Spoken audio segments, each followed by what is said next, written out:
여러분 안녕하십니까. 태풍 장미는 어제 상륙 2시간 만에 온대 저기압으로 약해졌지만 계속된 비로 곳곳에서 붕괴와 고립사고가 잇따르고 있습니다. 오늘 하루 끝까지 폭우 피해 없도록 긴장하고 코로나19 예방에도 만전을 기해야겠습니다. 사사건건 시작합니다.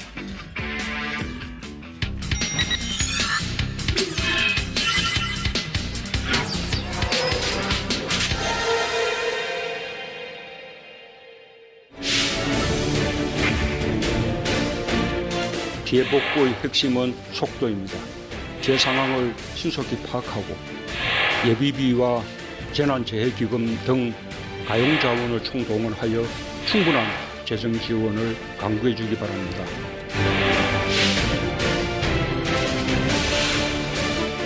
빠른 속도로 정부와 협의를 해서 여러 가지 피해 복구와 또 이 개선 대책을 만들도록 그렇게 노력하겠습니다.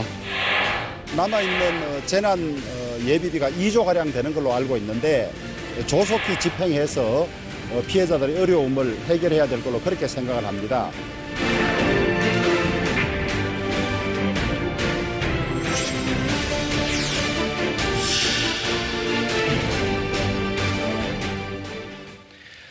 지난주 사의를 표명한 청와대 참모 6명 가운데 수석 3명이 교체됐습니다. 검찰 인사를 두고는 애완용 검사라는 표현까지 등장했습니다. 여의도 사사건건 김종민 민주당 의원, 장제원 미래통합당 의원 나오셨습니다. 안녕하세요. 안녕하세요. 네, 안녕하세요. 네. 자, 먼저 정치권 비 피해 대응 상황부터 좀 짚어보도록 하겠습니다. 49일 동안 지금 장마 전선이 우리나라에 걸치고 있는데 두 분 지역구 다녀오셨죠? 어떻습니까? 제 지역구는 부산에서도 굉장히 저지대라 가지고요. 네. 상습 침수 지역이었습니다. 네. 그동안. 비만 오면 물이 잘 빠지지 않아 가지고 굉장히 어려움을 겪었는데 그동안 이제 이 감전동 배수 펌프장도 크게 짓고 하수구 정비 사업이라든지 네. 이 비 피해 예방을 위한 예산을 집중적으로 좀 투입을 해가지고 정말 다행스럽게도 이번에 우리 사상구는 참 폭우에 그래도 큰 피해 없이 아주 선방을 해서 부쩍 다행스럽게 생각을 합니다. 네. 김종민 의원은 다녀오셨죠? 예, 우리는 사상구하고 완전히 다른 상황인데요. 저희는 이제 논산, 계령, 금산이 지역인데 금산이 아주 비 피해가 심각한 상황입니다. 이제 예, 강우량으로 따지면 그렇게 많이 내린 편은 아니었는데 금산이 금강 상류에 있거든요. 네. 근데 금강의 수원지 역할을 하는 게 이제 용담댐입니다. 이게 네. 새로 용담댐을 지었어요. 근데 용담댐이 이게 건립된 이후에 처음으로 이렇게 폭우가 쏟아졌대요. 그러니까 엄청난 양의 댐 물이 방류가 됐어요. 순식간에 방류가 되다 보니까 아예 재원면이라고 하는 금산의 한 면 자체가 잠겨버렸습니다. 수천 명이 대피도 하고 심각한 거는 금산이 이제 인삼 농사로 유명한 데 아닙니까? 햇빛이 오래 들어야 되죠. 예, 그러니까 인삼이 거의 한 인삼 경작지 한 60%가 물에 잠긴 그래서 엄청난 피해를 지금 네. 입어서 아마 이게 좀 추정 자체가 안 될 정도로 근데 이게 이제 한 3일 정도 지나면 이게 인삼은 다시 이제 복구가 안 됩니다. 네. 그래서 아마 이 보통 문제는 아니에요. 예. 지자체도 그렇고 정부도 그렇고 대응에 지금 만전을 기해야 될 텐데 지금 눈에 띄는 게 통합당 의원들이 수해복구 현장에 굉장히 발빠르게 움직이고 있다고요. 예. 호남 지역도 먼저들 달려가서 예, 들었습니다. 호남에 저희들이 먼저 가서 네. 수해 복구 작업에 참여를 하고 또 피해 현장을 네. 우리가 눈으로 생생하게 보는 것이 중요하지 않겠습니까? 네. 그런 것들을 통해서 빨리 복구할 수 있는 뭐 예산이라든지 이런 걸 지원할 수 있는 시스템을 가동하기 위해서 발빠르게 움직이고 있고 저희들은 이 비 피해 이 방지에 최선을 다하고 복구에도 전력을 기울여서 지원할 생각입니다. 민주당 어떻습니까? 지금 야당 입장에서 적극적으로 움직이고 있는데 민주당이 예, 통합당이 움직이고 있죠. 예, 현장에 가서 복구 같이 참여한 건 아주 잘하신 것 같고요. 네. 저희 당도 이제 어제 오늘 해가지고 내일 해서 계속 이번 주 내내 이제 지도부하고 또 저희 이제 전당대회가 지금 진행이 되고 있는데 네. 전당대회 이 유세 일정을 전부 취소를 했습니다. 네. 그러니까 지난주도 취소하고 이번 주 다 취소를 하고 다 수해복구 현장으로 다 이제 우리 전당대회 후보들도 지금 가고 있는데요. 지금 이제 현장 복구 상황도 되게 중요한 상황이고 아마 이게 뭐 전례 없는 이제 수해이기 때문에 피해에 대한 이 보상 대책이 상당히 전 중요할 것 같아요. 네. 근데 이제 지금 여야가 이 현장 가서 복구 지원하는 것도 중요하지만 이 보상 대책을 할 때 단순히 그냥 뭐 지금 그 추경을 얼마를 한다 이런 데 머물지 말고 근본적으로 지금까지 이 보상 체계 자체가 좀 잘못되어 있는 점들이 꽤 많거든요. 네. 근데 이게 액수가 얼마 안 될 때, 피해가 얼마 안 될 때는 넘어갔는데 이렇게 피해가 클 때는 이 보상 기준이나 이런 게 뭐 15년 전 우리 농경지 피해 같은 경우는 그 기준이 15년 전 기준으로 지금 보상을 해주고 있어요. 그래서 실질적으로 현장에서는 엄청나게 좀 어려움이 있거든요. 그러니까 이런 문제도 한번 전체적으로 한번 여야가 한번, 논의를 좀 해볼 필요가 논의해서 있다. 좀 제도 개선을 해야 될 것 저희 같습니다. 입장에 피해 보상뿐만 아니라 기후 변화에 따라서 이렇게 자연재해가 굉장히 자주 발생하잖아요. 네. 그런 것들에 대한 근본적인 대책을 좀 마련해가지고 대한민국이 자연재해로부터 안전할 수 있는 확실한 인프라 구축 이것까지도 우리 고민해봐야 되지 않겠느냐. 그래서 뭐 당연히 피해 보상책이라는 이런 것들은 빨리 지금 2조 정도의 예비비가 있거든요. 그걸 네. 빨리 집행하고 모자라는 부분들은 정부가 추계 작업이 빨리 필요합니다. 네. 추계 작업을 빨리 해서 이것을 국회에서 지체 없이 뭐 지금 뭐 예산이 남아 있는지 모르겠지만 어쨌든 동원해가지고 피해 보상뿐만 아니라 근본적인 자연재해에 대한 대책을 좀 세워야 될 것 같습니다. 지금 뭐 그렇지 않아도 여당 지도부가 4차 추경 서둘러야 된다 이렇게 얘기를 했고 또 김종인 비대위원장도 어쩔 수 없이 4차 추경할 수밖에 없다라고 해요. 정말 어려운 상황이죠. 지금 코로나 때문에 예산 추경을 3번이나 지금 한 상황에서 4차 추경까지 해야 되는 과연 그것이 가능한가라는 의문은 있지만 그럼에도 불구하고 이번은 정말 상상을 초월한 피해들이 있지 않겠습니까? 그럴 때는 여야가 한 목소리로 이 피해 대책에 대한 예산 추경을 또 마련하는 것도 저는 굉장히 의미 있다고 생각을 합니다. 이번에 그러면은 4차 추경 좀 쉽게 될 수 있을 것 같습니다. 추경 안 할 수가 없을 것 같고요. 워낙 이 피해 규모가 큽니다. 저도 이제 금산만 자꾸 말씀을 드리긴 하는데 금산군이 생긴 이래 이게 처음으로 이런 대규모 피해를 겪었고 네. 이게 이제 추경을 통한 피해 보상이나 대책도 필요하고 복구도 필요한데 지금 우리 장지현 의원님 중요한 지적을 해주셨는데 이게 기후 변화와 연관돼 있어요. 근데 이게 직접적인 연관성이 확인이 안 되더라도 근본적으로 기후 변화에 대한 우리의 대응의 경각심을 훨씬 더 이 단계를 올려야 됩니다. 지금 이 정도 가지고는 이런 식의 몇 번 이제 얻어맞게 되면요 아주 심각한 상황으로 갈 수도 있다.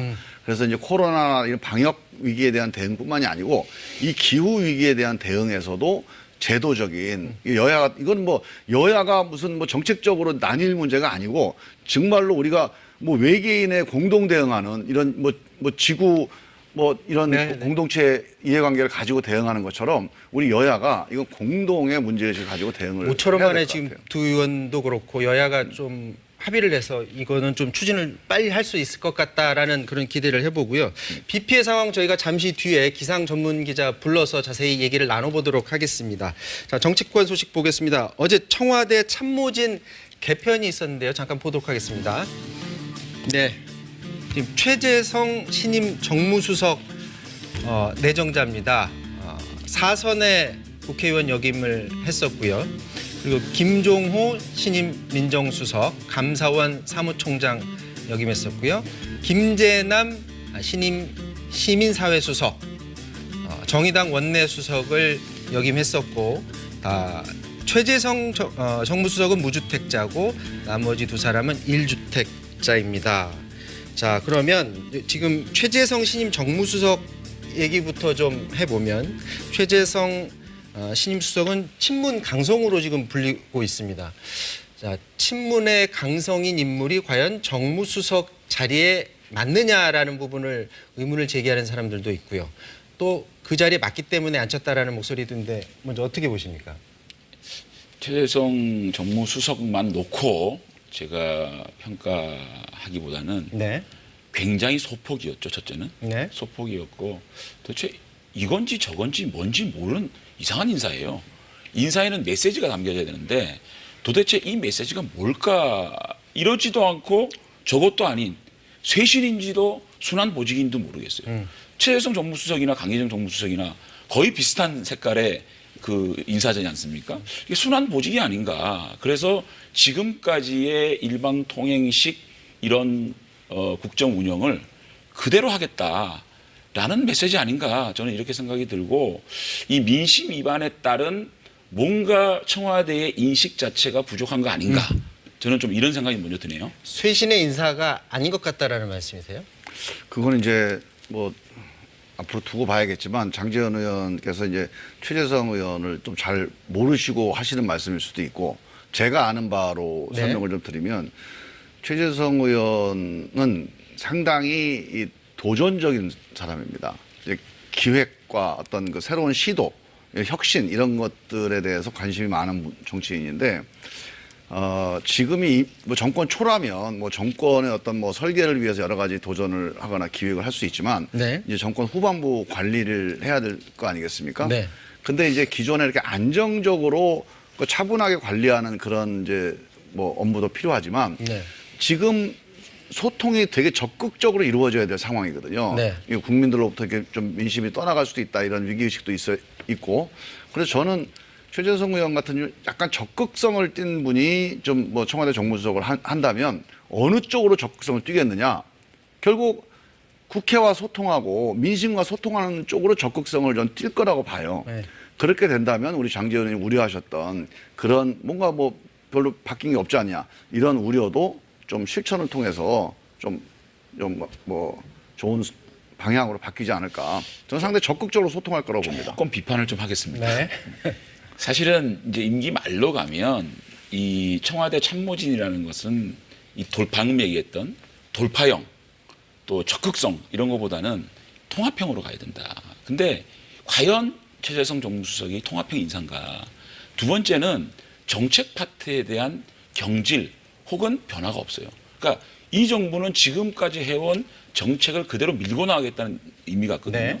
그다음에 지금 이 정권 말에 있어서는 청와대가 주도하기보다는 당에 상당히 많은 권한과 재량을 주고 당이 좀 국정을 운영하게끔 만들어주는 것들 네. 그런 것들이 굉장히 중요하거든요.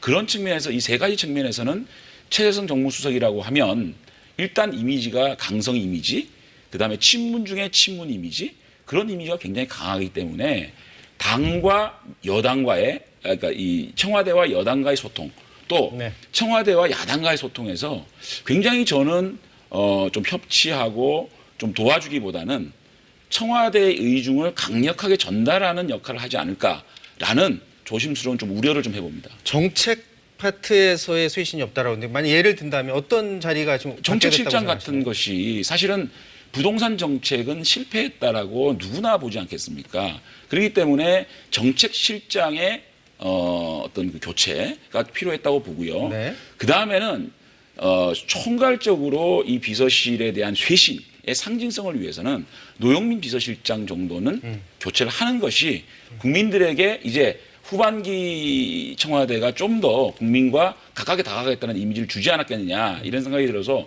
비서실장의 위임과 정책실장의 위임 이거를 놓고 봤을 때 이 인사가 어떤 의미가 있을까? 그냥 지금까지 하던 대로 계속 가겠다라는 의미밖에 없지 않겠습니까? 지금 노영민 저는 제가 비서실장 이 얘기를 좀 설명을 좀 드려야 되는데 그 이제 너무 인사 문제를 가지고요. 네. 밖에서 이렇게 막 비판을 하면 잘 모르고 비판하는 게 저희가 돼버릴 가능성이 바뀐가요? 그러니까 그렇죠. 정치권에 있는 야당인데. 아니 인사 문제는 또 이 안에 있는 인사권자가 판단하는 요소가 여러 가지 있는데 가장 대표적으로 제가 지금 뭐 정책실장 바꿔야 된다, 비서실장 바꿔야 된다 그러는데 지금 안보실장을 바꾼 지가 얼마 안 됐어요. 네.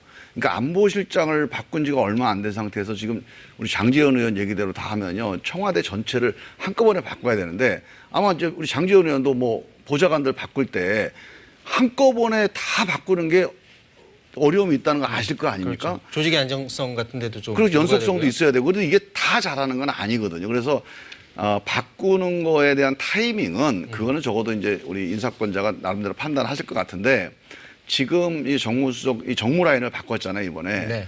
바꿨으면 사실은 어느 정도 또 타이밍을 가지고 시차를 두고 또 그 다음 인사 구상이 좀 있을 거라고 봐요. 네. 이렇게 순차적으로 가야지 지금 안보실을 일괄 개편한 지가 얼마 안 됐는데 정책실 다 바꿔라. 정무 다 바꿔라. 이거 정권 초로 제 돌아가자는 말씀을 건데. 조금 오곡해를 하셨는데 비서실장이 위임되지 않았습니까? 네. 그렇다면 정책실장을 교체했어야 됐다. 정책실장을 그대로 두겠다고 생각했다면 비서실장을 교체했어야 됐다. 저는 이 말씀을 드린 거예요. 지금 두 분을 정무- 한꺼번에 다 바꾸라는 얘기가 아니라 비서실장이 위임되지 않았습니까? 그러면 당연히 정책실장은 교체를 하는 것이 제가 볼 때는 뭔가 이 정부가 민심의 이반 그다음에 정책의 난맥상 이런 것들을 해결하겠다는 의지의 표현 아니겠습니까? 그러니까 순서가요. 네. 지금 정무수석, 그다음에 민정수석, 시민사회수석 뭐 이렇게 해서 정무 라인이 이렇게 세 수석이 한꺼번에 바뀌는 경우는요. 네. 상당히 내부 업무하는데 충격이 큽니다. 근데 이게 실장직은 또 달라요. 그래서 저는 이걸 한꺼번에 일괄 개편하라고 하는 것은 그건 좀 무리한 요구예요. 자, 어쨌든 이 순서를 두고 또 네, 네. 나름대로 판단하시지 않겠나 싶어요. 이번 아까 그래픽에서도 잠깐 보여드렸었는데 이번 인사에서 공통적인 특징이 다주택자들이 다 아니라는 겁니다. 3명이 다. 그래서 인사를 할 때 이 부분을 굉장히 많이 신경을 써서 한 것 같아요. 최근에는 이제 인사할 때 네. 그 주택 보유 현황 네. 이런 걸 중요하게 지금 검증 과정에서 본다고 얘기를 듣고 있어요. 네. 어떻게 기본 보십니까? 검증이지 저게 본질은 아니지 않습니까? 네. 그러니까 청와대를 구성하는 비서진들이 뭐 1주택자 혹은 부동산 투기하는 사람은 저것을 내세울 문제가 아니고요. 저거는 아주 기본적인 검증 상황이라고 생각을 해요. 그렇기 네. 때문에 저것이 뭐 이번에 인사의 중심이 됐다 그러면 본질을 호도하는 것이다.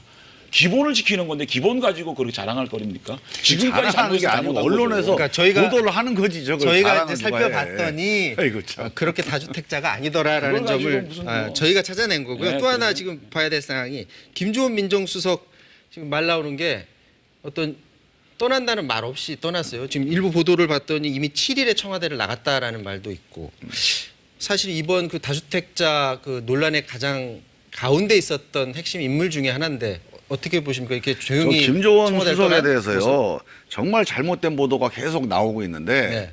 이제 그만해야 돼요. 저분이 지금 주택 2채 갖고 있다고 하는데 이 가정사가 좀 여러 가지 얘기가 공개가 안 되는 가정사가 있어요. 근데 그런 거를 누구나 다 공직자이기 때문에 어쩔 수 없이 저런 뭐 이렇게 오해를 받아도 그냥 참고 넘어가는 건데 이거를 지금 그만둔 사람에게까지 저렇게 얘기하는 건 정말 잘못된 겁니다. 그런데 민주당 안에서도 모르고 하는 인터뷰들이 얘기니까. 의원들이 막 인터뷰를 하더라고요. 그런 인터뷰들을. 잘못된 인터뷰죠. 그럼 하지 말아야 돼요. 아니 김- 자기가 잘 모르는 걸 아는 척한다. 이 공자님이 옛날 그랬잖아요. 네. 아는 걸 안다고 얘기하고 모르는 걸 모른다고 얘기하지. 모르는 문제에 대해서 이렇게 아는 척하고 얘기하면 안 돼요. 어떻게 보셨어요? 뭐라고 그럴까요? 제가 아니, 저렇게 개인, 얘기하는데. 집안에 여러 가지 개인적인 집안 사정이 있을 수 있잖아요. 네. 그러니까 이런 것들 관련해서 얘기가 이제 공개되기가 어려운 사정들이 있고 하는 것들 때문에 이제 생긴 문제들이 있거든요. 근데 그런 것들에 대해서 잘 알지도 아니, 못하는데. 그러니까 저는 다른 거는 다 뭐 김종민 의원이 저렇게 얘기하니까 맞는 것 같기도 하고 다만 김조원 민정수석이 떠날 때 일부 보도에 의하면 다주택 문제 이것이 부동산 문제의 본질이 아니지 않느냐. 본질을 봐야 된다라는 말씀을 하시고 떠났다 그래요. 그 부분은 굉장히 저는 공감을 하고요. 그러니까 어떤 사정에 따라서 다주택이었든지 그런 부분들은 또 내부적으로 얘기하는 문제지만 이게 부동산 정책의 방향 이런 것들에 대한 고민을 좀 해야 할 시점이 아닌가. 그렇죠. 본질을 예. 놓치고 있다. 그런 방향으로 가야지. 지금 저렇게 뭐 자꾸 개인에 개인 대한 뭐 이 인신공격하고 문제로. 이러면 안 돼. 자, 문재인 대통령도 이 얘기를 했습니다. 부동산 정책에 대해서 강력한 의지를 어제 다시 한번 강조를 했고요. 후속 대책에 대해서도 언급을 했습니다. 이거 잠깐 보고 얘기 나눠보도록 하겠습니다. 이제 정부가 책임지고 주거의 정의를 실현해 나가겠습니다. 실수요자는 확실히 보호하고 투기는 반드시 근절시키겠다는 것이 확고부동한 원칙입니다. 이에 따라 불로소득 환수와 대출 규제 강화로 투기 수요를 차단하고 주택 공급 물량을 최대한 확보하는 것과 함께 세입자 보호 대책까지 포함하여 4대 방향의 정책 패키지를 마련하였습니다. 주택, 주거 정책의 종합판이라고 할 수 있습니다. 이와 같은 종합 대책의 효과가 서서히 나타나고 있습니다. 과열 현상을 빚던 주택 시장이 안정화되고 집값 상승세가 진정되는 양상을 보이기 시작했습니다. 앞으로 대책의 효과가 본격화되면 이런 추세가 더욱 가속화되리라 기대합니다. 또한 대책의 실효성을 위해 필요시 부동산 시장 감독기구 설치도 검토하겠습니다. 자, 제가 보기에 가장 눈에 띄는 발언이 부동산 시장 감독 기구를 만드는 것을 검토해 보겠다 이런 말이에요. 네. 그만큼 부동산 시장이 다시 요동치는 것을 가만 놔두지는 않겠다는 의지로 저는 이제 보여집니다. 과도적으로 이게 일상적인 어떤 정책 대응으로서 어느 나라나 필요한 건 아니에요. 근데 우리나라 이제 부동산 시장의 과열 또는 왜곡이 너무 심하니까 네.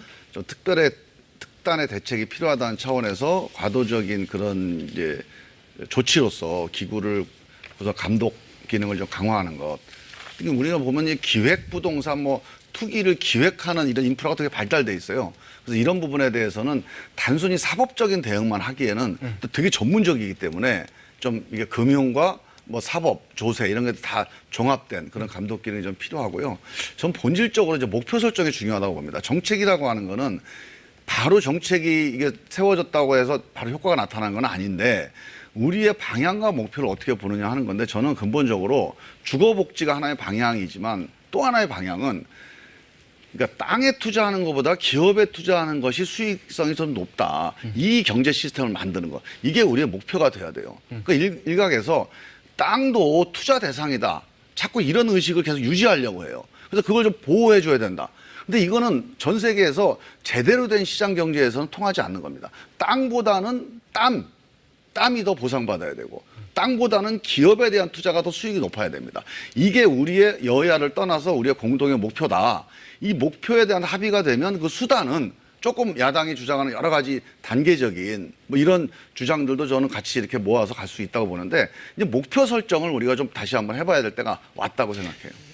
예, 네. 김종민 의원의 말씀처럼 저렇게 되기 위해서는요. 대통령의 인식이 저렇게 막 이렇게 좀 이 징벌적으로 가면은 시장이 작동을 잘 안 해요. 시장을 달래가면서 가야 되는 거예요. 저렇게 단죄하는 방식으로 뭘 어떻게 하겠다, 감독기구를 설치하겠다, 규제하는 방식으로 하면요. 시장이 보복을 합니다. 시장의 보복 논리가 있어요. 시장에서 보복이 들어가게 되면 가장 어려운 분들이 그 모든 보복의 대상이 되거든요. 사실은 뭐 집이 있는 사람이라든지 부자들이라든지 투기 세력들이 힘이 있습니다. 힘이 있기 때문에 이들이 대응할 수 있는 보복의 대상은 어려운 분들이거든요. 그렇기 때문에 자꾸만 임대료가 올라가고 집값이 올라가고 이런 것이 되잖아요. 김종민 의원의 저런 인식을 우리가 실천하기 위해서는 대통령께서 시장을 달래면서 안정적으로 이렇게 만들어가는 것이 시장을 안정시킬 수 있거든요. 하나만 더 말씀을 드리면 대통령의 인식이 놀라워요. 집값 상승세가 진정되는 양상이다. 이 대통령께서 이게 기대를 말씀하시는 건지 진짜 이런 보고를 듣고 계신 건지 작년 11월 달에 국민과의 대화에서도 그런 말씀하셨잖아요. 집값은 내가 자신 있다. 이렇게 말씀하시는데 지금 23번이나 정책을 만들었는데 서울 아파트 중위값이 52% 상승하고 있고 이 전세값은 56주간 상승하고 있습니다. 이런 인식에 대해서 대통령은 집값이 안정되고 있다. 야, 저는 대통령께서 정말 부동산 문제를 이렇게 안일하게 인식하고 있는 건지 저 놀라움을 금치 못하겠습니다. 지금 통계가 이제, 출처가 어딘지 여기 모르겠는데. 한국감정원입니다. 아, 네. 그거는 이제 네. 어떻게 잘못하면 또 말꼬리 잡기로 갈 수가 있고요. 네. 그러니까 지금 현재 있는 부동산 3법이 이제 최근에 있던 여러 가지 부동산 과열에 대한 이제 긴급 처방 아닙니까? 이 긴급 처방이 시장에서 보이는 반응은 상당히 강력한 처방이다. 그래서 아마 시장이 반응할 거다. 이런 이제 신호가 오고 있는 거죠. 그러니까 그런 정도에 대해서 이제 판단하시면 될 것 같고, 저는 아까 이제 시장을 달래면서 가자는 게 되게 중요한 이 미래통합당과 우리 더불어민주당 간의 쟁점입니다. 근데 저는 명백하게 그 점에 대해서 좀 선을 그어야 된다고 보는 게요. 네. 우리가 수용해야 될 시장의 흐름이 있고, 그리고 정말로 규제해야 될 시장의 흐름이 있다는 거. 이거를 우리 미래통합당이 선을 안 그어줘요. 그러니까 시장 중에서 정말로 정상적인 시장이 있어요.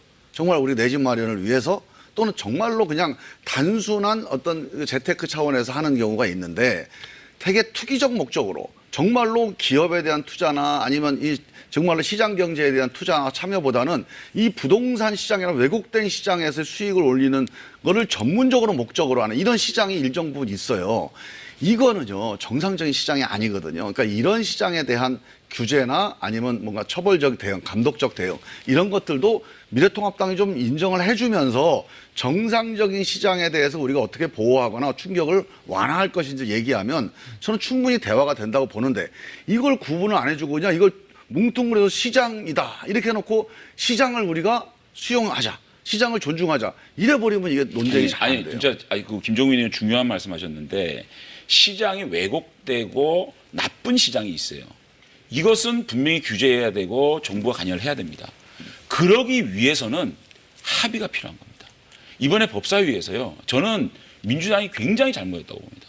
임대차 3법 미래통합당 의원 대부분이 그 내용에 대한 반대는 굳이 없었습니다. 부작용에 대한 합의를 하자 그랬거든요. 네. 그랬다면 야당과 공동 책임하에 임대차 3법이 통과됐어야 됐다. 무슨 말이냐면 저희들이 정상적으로 대체 토론하고 소위를 거쳐서 찬반 토론해서 통과시켜서 본회의에 올라가자. 이게 시간이 조금 걸릴지 모르겠지만 여야가 합의된 정책으로 승화됐다라고 하면 시장에서 훨씬 빠르게 반응할 거예요. 그 정책적 수단이 훨씬 순기능으로 나타날 거란 말이에요. 그런데 이번에 야당과 공동 책임을 회피하고 그냥 민주당에서 밀어붙였단 말이에요. 그렇기 때문에 시장의 부작용에 대해서 민주당이 오롯이 책임을 져야 됩니다. 예를 들면 신규 전세를 들어가려고 하는 분들에 대한 대안은 뭐냐. 그리고 이 신규로 전세 시장에 진입하고자 하는 분들에 대한 이 임대료 폭탄 이런 것들은 어떻게 부작용을 막을 것인가에 대한 합의를 내서 이것이 통과됐다고 하면 훨씬 시장에서 긍정적인 방향으로 흐를 거다. 근데 그거를 거부하지 않았습니까? 저는요 이 점에 대해서는 잠깐만요. 합의는 짧게 전적으로 짧게 30초만 얘기하고 넘어가도록 아니 되게 하겠습니다. 중요한 말씀을 네. 해주셔서 되게 중요한 현안이에요 이게. 네. 합의를 해서 갔으면 좋았을 거다. 그리고 시장에 대응하는 방식으로서 합의가 중요하다. 저는 150% 한 찬성입니다. 200% 찬성해요. 앞으로 이렇게 가야 되는 거 맞아요. 특히 이런 갈등 사안일 경우에는 이 민주적 합의를 바탕으로 하는 게 힘이 있어요. 이게 권력입니다. 그런데 이번에 이제 문제가 되는 게 이게 한 10년 논쟁이 된 사안인데 이게 이제 여야 간에 이제 신뢰관계를 회복을 해야 되는데 이런 문제 정도면은 야 이건 합의하자, 이거 처리하자 이런 컨센서스가 좀 빨리 조성이 됐으면 사실은 지금 말씀하신 이 그런 프로세스도 가는 게 좀 좋았다고 봅니다. 근데 이게 지금 계속 법사위 문제 이후에 여야 간에 지금 이게 정리가 안 되다 보니까 이게 이제 조금 그러니까 급하니까 상황은 급하다 보니까 간 건데 지금이라도 마찬가지입니다. 지금이라도 3법 통과된 이후에 부작용을 하기 위해서 지금 여야가 대화를 빨리 해야 돼요. 후속 대책을 만들어야 돼요. 급하다고 며칠 못합니까? 네. 축조 심사를 하게 되면 그러니까 신뢰가 소위 안 가서 생긴대요. 언론이 보는 앞에서 축조 심사를 하게 되면 그 내용에 대해서 그렇게 반대할 의원 없었다고 아니요, 생각합니다. 통합당이 이걸 지연시키기 위한 제가 거라고 법사위에서 다 판단한 거예요. 그렇지 않습니다. 근데 제가 신뢰가 안 법사위에서 생기는 거예요, 지금. 반대했습니까? 임대차 3법을 반대 안 했거든요. 그러니까 그 내용에서 보완할 수 있는 걸 보완해서 8월 4일 통과시켰다면 훨씬 더 근데 장제원 의원만 반대 안 했어요. 임대차 3법이 다른 분들은 저는 효과가 있었을 거다. 심각하게 정말 반대. 너무 아쉬워요. 자, 요 얘기는 여기서 마무리를 좀 짓도록 하고 지금 준비된 이야기가 있는데 시간이 지금 많지가 않습니다. 자, 두 분이 지금 다 법사위에 계시니까 지금 검찰 얘기를 해봐야 될 것 같습니다. 검찰 인사가 났는데 이 검찰 인사를 놓고서 애완용 검사다 아니면 뭐 호위견이다 이렇게 막 동물 표현들이 지금 난무하고 있습니다. 김웅 미래통합당 의원 같은 경우는 늑대는 사료를 먹지 않는다 뭐 이런 말도 하고요. 자, 미래통합당 의원들 대체로 보기에 인사에 정말 문제가 있다고 보신 건지 아니면 몇몇 의원들이 그런 생각을 하시는 건지 짧게 좀 말씀 부탁드리겠습니다. 애완이라는 단어를 쓴 거는 조금 과했죠. 뭐 저도 초선 재선할 때 과한 단어를 많이 썼는데 조금 과했다는 생각이 들지만 이번 인사가 저는 국민들이 다 이제는 아실 거라고 봅니다. 그러니까 추미애 장관께서 무슨 사단은 없어져야 된다 이렇게 말씀하셨는데 누가 봐도 이거는 추미애 사단들이 아니 검찰국장이 대검차장으로 딱 바뀌지 않았습니까? 오히려 추미애 사단이 만들어졌다. 그렇죠. 그러니까 검찰국장이 대검차장에 네. 딱 바뀌었다 그러는 거는 윤석열 총장의 목 앞에 딱 있는 거 아니겠습니까? 그러다 보면 최소한의 대검이라든지 검찰의 팀워크 이게 맞을 것인가라는 걱정도 되는 것이고 정말 이 정부에 순응하는 분들은 요직으로 가고 순응하지 않은 문찬석 검사장 같은 부분은 이렇게 좌천되고 이런 것들을 보면 이 검찰 고위 인사가 공정하게 이루어졌다라고 보시는 국민들은 많지 않지 않을까요? 자, 공정하지 않다라는 주장 저는요 어떻게 이게 이제 생각하세요? 우리 이 무슨 검사 출신이라는 사람들이 뭐 정치권에 와가지고 저렇게 얘기하는 걸 보면 참 뭐 무슨 검사장 그만둔 분도 뭐 누구는 검사가 아니다 이런 얘기했는데 제가 이런 사람들이요 네. 이명박 박근혜 정권 10년 동안 목소리를 내지 않았다. 아니 검찰이 그동안은 그러니까 정권이 검찰을 독립성을 잘 보장해 줬다는 얘기거든요. 네. 정상적인 검찰이라는 거예요. 우병우 검찰이. 그러니까 그 노무현 대통령을 자살하게 만든 검찰이 그게 정상적인 검찰이라는 겁니다. 그러니까 이분들은 기본적으로 과거의 특권 반칙, 그러니까 청와대가 그 특권 반칙을 보장해주고 그 안에서 그냥 익숙해져 있는 거예요. 그러니까 그게 아닌 다른 인사 보면 다 자기들이 했던 것처럼 그렇게 다 짜고 하는 것처럼 보이는 건데, 아니 추미애 장관이 지금 장관 된 지 1년이 안 됐습니다. 1년이 안 돼서 무슨 사단입니까? 아까 차장 얘기를 했는데요. 그거는 우리 장재원 의원 조사 한번 해보세요. 어느 차장이든 대검 차장은 총장하고 결이 다른 사람을 보내는 게 원칙이에요. 그래서 총장이 이 권력을 독주하지 않도록 하는 게 인사 원칙입니다. 그래서 그거는 개인적으로 지금까지 잘못된 인사를 했던 거에 대한 반성으로서 이제 바꾸는 거지. 그게 무슨 뭐 대단한 무슨 뭐 사단을 보내고 하는 거겠어요. 우병우 검찰이 문제가 된다는 건 의원님. 추미애 검찰이 문제가 되고 있는 겁니다. 우병우 검찰이 만 얘기하고 문무일 마무리를 할게요. 총장과 봉욱 차장의 그 팀워크 한번 생각해 보십시오. 그러니까 거꾸로 그것이 가자는 서로 얘기인데. 견제와 균형이었습니까? 박근혜 그 검찰, 팀워크- 이명박 검찰로 가는 게 잠깐만요. 잘못된 겁니다. 아니 지금 추미애 검찰을 만들어 놓고 이명박 박근혜 얘기하고 있어요. 이 정권 지나간 지 3년 반이 지나갔습니다. 그런데 아직까지 이명박 박근혜 얘기하고 있는 아니, 그 시절을 이 정권이 그리워하는 거 아니에요, 아니 지금. 난 저는 이해가 안 되는 게 그 시절은 똑같은 잘 일을 하고 됐고. 있는 거예요. 저는 박근혜, 문재인 이 사람만 달라졌지 이념만 다르지 하고 있는 방식은 통치 방식은 전혀 달라요, 똑같은 아니에요. 방식이에요. 자, 마지막으로 똑같은 방식이에요. 전혀 다르고요. 기대드리겠습니다. 일단 청와대에서 지금 청와대 민정수석이 검찰 출신이 안 하고 있습니다. 검찰 출신이 청와대 민정수석실에서 검찰을 지휘하지 않아요. 엄청난 변화입니다. 이건 대통령의 결단 아니고는 못하는 거고, 이명박 박근혜 정권 10년 동안 안 했던 일이에요. 우리가 만약에 문제 젠다면 검찰총장이 공개적으로 반박할 수 있는 공개 서면을 통해서 지휘하는 거 한 번 한 걸 가지고 저렇게 지금 문제를 제기하는데, 이명박 박근혜 때는 전화로 했어요, 전화로. 자, 권력의 눈치를 보지 않는 검찰로 거듭나길 바랍니다. 네. 추미애 장관이 어제 검찰 고위 간부를 만나서 국민만 바라보자 이런 말을 했고요. 윤석열 검찰총장은 검찰은 국민의 것이다 이런 말을 했습니다. 자, 같은 검찰을 두고 장관과 총장의 발언이 엇갈리고 있습니다. 양쪽의 공통점은 다 국민을 언급했다라는 건데 과연 우리 국민들은 어느 쪽 편을 들어줄지, 자, 국민들의 고민은 더욱 깊어지는 것 같습니다. 자, 지금까지 장제원 미래통합당 의원, 김종민 민주당 의원 함께했습니다. 두 분 말씀 고맙습니다. 네, 감사합니다.